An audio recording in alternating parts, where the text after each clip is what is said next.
네, 이제 푸트가 지난주 일주일 꽉 채우고 나니까 오늘 이제 한 종목만 채우면 5개 정도 푸트가 다 차게 되는 그런 상황입니다. 지난주에 장이 좀 어려웠는데 오늘 반등이 나오고 있습니다. 오늘 그 지수와 관련해서 한마디 말씀을 드리면 지난주 말에 미국 증시가 또 양선을 그리면서 올라왔던 요인하고 중국 증시도 오늘 또 크게 이제 반등을 하고 지난 주말 저희가 장 끝나고 나서 아래 꼬리를 달고 올라오는 그런 모습 이런 부분은 지금 전 세계가 그 지난 상반기에 생각했던 소위 백신 다 맞으면 경기가 회복되고 경기가 과열되면서 물가도 올라가고 그러니까 테이퍼링을 포함한 금융 긴축 정책이 본격화될 것이다라는 그런 예상이 많았는데 지난 주말에 미국 증시의 흐름을 보면 이번에 이제 곧 열리게 될 26일이죠. 수요일 날 열리게 되는 잭슨홀 미팅에서 미국이 공격적인 그런 그 테이퍼링이라든지 이런 부분을 단행하기 어려운 상태에 와 있다. 좀 느슨하게 갈 수밖에 없다라고 하는 그런 신호가 나오고 있습니다. 왜냐하면 델타 변이로 인해서 소위 경제 활동이 많이 위축이 되고 미국도 그렇지만 이제 뭐 다시 또 그 일본 같은 경우도 긴급 사태를 또 연장을 한다든지 우리도 마찬가지고 중국의 경우에도 각 도시 간의 어떤 이동이라든지 이런 부분을 제한하는 조치들이 나오기 때문에 글로벌 경기 흐름과 연관되어 있는 경기 과열에 대한 우려는 사실 오히려 델타 변이 바이러스로 인해서 좀 둔화되는 그런 구조라서 타이트닝이라고 소위 얘기를 하는 금융 긴축 기조는 올해 하반기보다는 오히려 내년도 상반기쯤까지 그 예측 시기가 실행 시기가 늦춰질 가능성이 높다 이렇게 볼 수가 있겠고 또 하나는 이제 중국의 경우에 올해 상반기 경기 지표가 안 좋아서 이미 그 지준율 인하를 한 차례 단행한 바 있습니다만은 지금 최근에 중국이 올해 연초까지만 해도 있지 않았던 도시 간의 이동이나 이런 부분을 봉쇄하는 조치들이 단행이 되면서 경제 활력이 많이 떨어져 있는 상황이고 또 경제 지표에서도 중국의 산업 생산이나 소비나 이런 부분이 많이 둔화되는 모습이기 때문에 중국이 지난번에 나타났던 지준율 인하를 이어서 재정 정책을 포함한 금리 인하 조치에 단행할 가능성이 높다. 그래서 항상 이제 한국의 지수는 미국이나 중국의 이런 금융 정책 내지는 재정 정책의 흐름에 따라서 저점을 치거나 고점을 치는 그런 일들이 많기 때문에 최근 들어서 많이 빠졌던 부분은 긴축 정책이 너무 빨리 오지 않을까 하는 우려 때문이었는데 오늘 지수의 움직임을 보면 외국인 기관의 대규모 매수로 봐서 이런 그 정책들의 타이트닝 시점이 우리가 예상했던 시점보다는 더 한 분기나 두 분기 정도 더 밀려질 가능성이 높다. 그런 면에서 지수의 박스권 하단을 터치했다라는 그런 판단을 드리고요. 어쨌든 뭐 종목별로는 덜 빠진 종목도 있지만 많이 빠진 종목도 있습니다만은 비록 고점에서 한 10%가 채 못 빠진 그런 지수 흐름이라도 박스 하단을 터치했기 때문에 여기서부터 새로운 어떤 또 유동성의 그 연장이 되면서 유동성이 좀 풍부한 가운데 또 경기 흐름과 관련된 과열 우려라든지 타이트닝 우려가 좀 약화되면서 완만한 형태의 박스권 상단으로 향한 상승 가능성이 있다. 적어도 제가 판단할 때는 올해 연말 내년 초까지는 지수가 최근에 기록했던 저점을 깨고 내려가는 일이 쉽지 않을 것이다라는 그런 말씀드리고 급락하는 과정 속에서 그럼 힘들었던 분들도 오늘 뭐 저점 나온 지 이제 첫날인데요. 여기서부터 의사결정을 하기보다는 받는 곳 좀 적어도 코스피 지수 3,200선 정도 전후로 가서 의사결정을 하는 게 좋지 않을까 이렇게 말씀드려보도록 하고요. 뭐 이런 자리에서 대부분 종목이 이제 저점을 좀 기록하고 있다는 관점에서 종목별로 한번 쭉 리뷰를 하고 오늘 또 소개해드릴 종목 소개를 하도록 하겠습니다.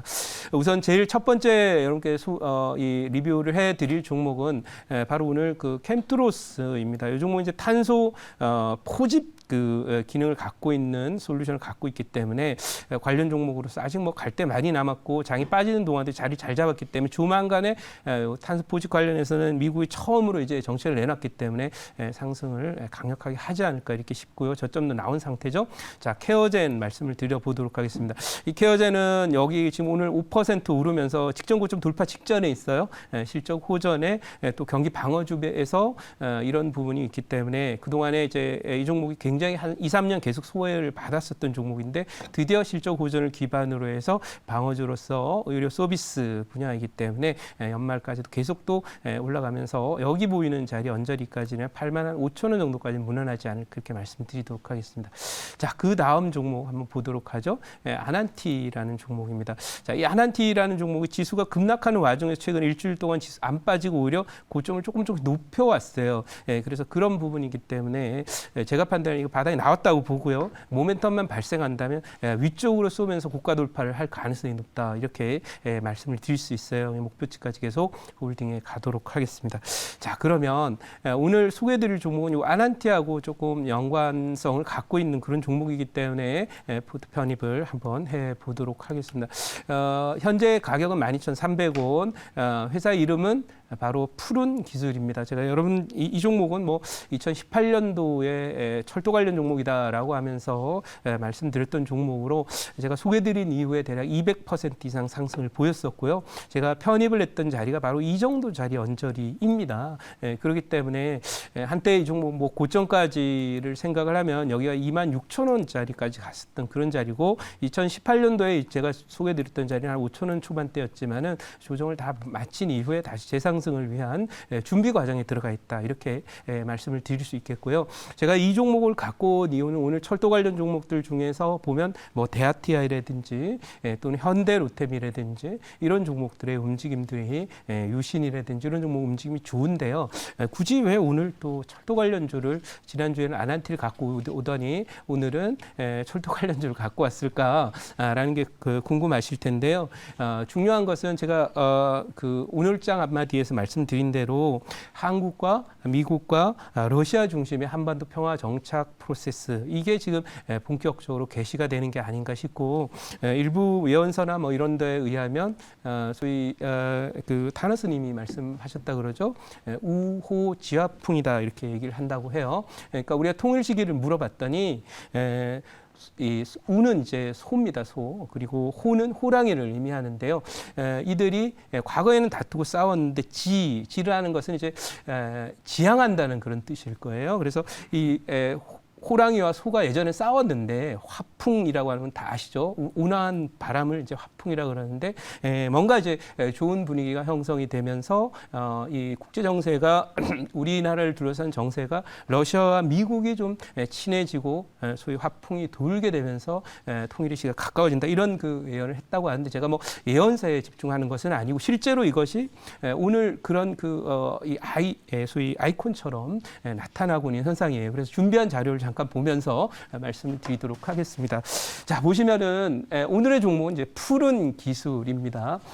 제가 뭐 그렇다고 해서 뭐 주역이나 뭐 이런 거 잘 보는 사람은 아닙니다만은 국제 정세의 변화, 예언은 예언일 뿐이지만 중요한 거는 실제적으로 데이터가 그런 예언과 비슷한 형태로 흘러갈 경우에 우리가 주목할 필요가 있고 또 주식은 그런 그 소위 미래에 대한 어떤 것을 반영하는 과정이기 때문에 머릿속에 미리 준비를 해둬야 이런 경협이나 통일이나 이런 문제들에 우리의 수혜를 입는 종목들로 수익을 많이 낼 수 있다 이렇게 말씀드리고 오늘 성김 미국의 특별 대표가 오늘 방한을 합니다. 근데 여기에 더불어서 러시아의 북핵 대표도 한국행을 하는데 이 러시아 북핵 대표 이제 차관급이죠. 근데 이분이 오셔가지고 뭐 잠깐 들러서 커피 한잔 하고 밥 먹고 가는 게 아니고 무려 하루 이틀이 아니라 5일입니다. 5일 동안 와서 북핵 문제 포함한 이 소위 그 한반도 정세 이런 부분과 관련된 러시아 정부의 입장이나 또 이 성김 대표하고 또 만나게 되는 그런 그 상황들이 벌어지면서 지금은 항상 주식은 대박이 나기 전에 뭔가 그 움직임들을 만드는 소위 그 정지 작업이라 그래야 되나요? 터 만드는 작업이죠. 그래서 이 터를 이제 구르는 작업이 지금 진행되고 있는 모습이다 이렇게 생각이 됩니다. 여러분들 아시다시피 대한민국과 한반도의 통일 문제와 관련해서 우리의 그 5천년 숙적인 뭐 중국이나 또는 또 옆에 있는 방파제 국가나 마찬가지로 이 두 나라들이 한반도 통일에 긍정적으로 대응했던 적이 없습니다. 근데 적어도 러시아나 미국의 경우에는 이제 과거의 어떤 냉전 시대의 컨셉에서 벗어나서 우리가 아프간에서 미국이 철군을 이렇게 하는 그런 그 상황에서 볼 때 세계 세계 무게 중심은 한반도로 이동이 될 가능성이 높다. 이런 관점에서 볼 때 이 두 세력의 한반도와 관련된 평화 프로세스 진행은 우리에게 상당한 시사점과 한반도 정세 변화를 의미한다. 그런 면에서 오늘 말씀드렸고 다음 장 한번 짧게만 보면은 오늘 이제 다음 장 보시면은요 대통령께서 대륙 연결된 막대한 이익, 남북 유라시아 철도 논의 재점화라고 하는 것을 나와 있는데요. 제자리로 가서 질문을 한번 받아보도록 하겠습니다. 네, 좋습니다. 자, 우리 그 김동호 매니저님 지금 남북경협주 네. 지난주 아난티에 네. 이어서 네. 이번에 또 철도 관련주를 또 편입을 해주셨습니다. 네. 자, 오늘 그 보면은 또 성김이 네, 네. 지금 이번에 이제 발언한 걸 보면은 한미 연합훈련은 어떤 공격적인 측면이 아니라 이제 방어적인 측면에서 했다라고 하면서 이제 북한 달래기에 나섰다라고 얘기를 하는데 네. 지금 그 북한은 아직까지 뭐 특별히 그 코멘트를 한 거는 없어요. 네. 그래서 어느 지금 액션을 좀 취할 것인지에 따라서 물론 뭐 저도 지금 신원을 들고 있기 때문에 네. 상당히 좀 시세가 다르게 갈 것 같은데 네. 앞으로 북한의 어떤 식으로 좀 포지션이 갈 것 같은지 네. 한번 그 의견을 들어보고 싶습니다. 네, 사실은 이제 저희가 우리 이제 한반도 운전자론이나 네. 이런 부분들이 사실 우리의 의지, 나만의 의지만으로 문제를 풀려고 하지만 사실 이것은 누가 그런 얘기를 하더라고요. 바둑판에 이제 미국과 중국과 또 일본과 러시아가 바둑판을 한반도에 와서 바둑을 두는데 뭐 이 각각 자기 입장이 다르지 않습니까? 근데 이런 국제 정세적으로 다른 국가들의 입장이나 이런 게 한 방향을 갖고 조율되기 전에 우리의 의지만으로 해결하기는 어려운 그런 상태라는 건데요. 지금 똑같습니다. 북한의 어떤 반응이 나올 거다라고 하는 걸 예측하는 것도 결국은 주변의 환경이 우호적으로 변할 때 북한의 액션이 나올 수 있다 이렇게 보고 특히 여기서 우리가 주목해야 되는 것은 북한의 액션의 변화는 바로 러시아의 움직임과 제일 가장 뭐 연관이 많이 되지 않을까라는 그런 생각이에요. 그래서 러시아에 대해 북한과 또 한반도 정책이 어느 정도 프레임이 지금까지의 모습과는 달리 변화가 될 때 북한의 액션도 나오지 않겠느냐 이렇게 말씀을 드리고 단순히 뭐 저희가 식량을 좀 예를 들면 50만 톤을 더 준다든지 또는 뭐 비료를 좀 보내준다든지 또는 백신을 1,000만 개를 예를 들면 준다든지 그게 모멘텀의 본질은 아니고 이 정지 작업부터 돼야 되는데 이번 그야말로 이해관계가 철저하게 집중된 러시아의 이 방안은 상당한 변화를 의미한다. 이렇게 저는 개인적으로 추정하고 있다 말씀드리고요. 이 종목과 관련해서 1차 목표가는 16,000원, 2차 목표가는 22,000원, 손절가는 11,000원으로 말씀드리도록 하겠습니다.